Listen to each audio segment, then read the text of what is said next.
Maybe I was tired, not distant. You notice silence, not the reason. There was a time when every sadness needed an explanation. If I went quiet, he would ask, "What's wrong?" If I sounded different, he would ask again. If I said nothing, he would keep trying. At the time, I thought that was what being understood looked like. Someone asking enough questions until they finally reached the thing you were hiding. So I learned to explain myself. I learned to translate every feeling into words. I learned to sit there and untangle the knot inside my chest so another person could understand why I seemed off.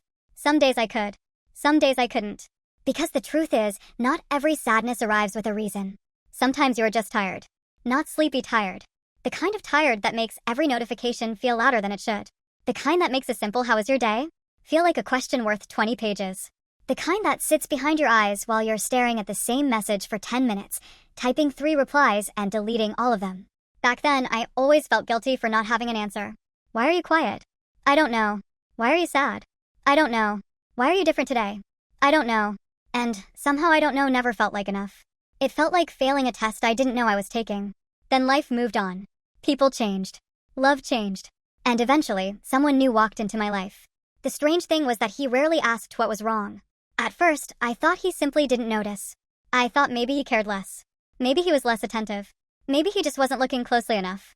But one evening, after a long day that felt heavier than it should have, I stopped replying for a while. Nothing dramatic happened.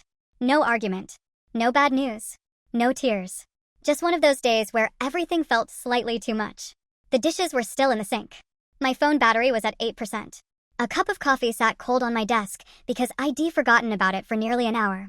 I remember opening our chat, staring at the keyboard, then locking my phone again.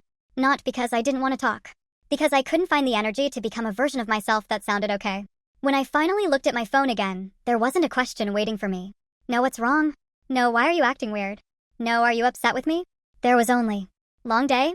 And somehow that hurt more. Not in a bad way. In the way a hand on your shoulder hurts when you've been carrying something alone for too long. Because he wasn't asking me to explain myself. He wasn't asking me to prove my sadness was real. He wasn't waiting for a detailed report of every emotion. He had simply noticed. The silence. The slower replies. The missing energy between the words. And he understood that sometimes silence is already the answer. That realization stayed with me. Because so much of my life had been spent trying to make my feelings understandable. Trying to package exhaustion into neat sentences. Trying to make sadness logical. Trying to make other people comfortable with emotions I barely understood myself. But being understood isn't always someone asking the right question. Sometimes it's someone recognizing the answer before you can say it. It's someone noticing that your texts suddenly become shorter. That your usual haha turns into LOL. That you've read the message 3 times but still haven't responded. It's someone hearing the difference between being busy and being drained. And maybe that's why the second kind of understanding feels so much deeper.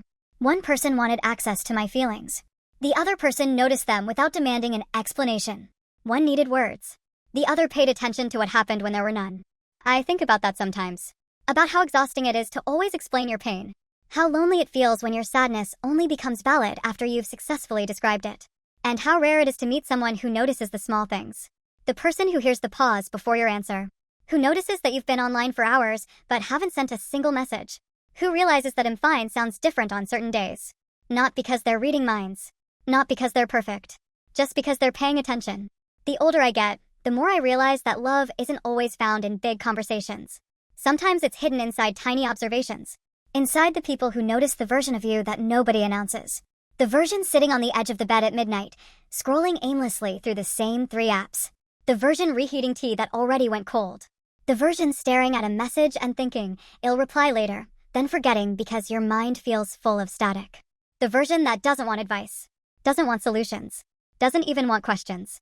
Just wants someone to understand that being quiet isn't always the same thing as pulling away. Sometimes it's just exhaustion wearing the mask of distance. And maybe that's what felt different. For the first time, I wasn't being asked to explain my silence. Someone simply knew it was heavy.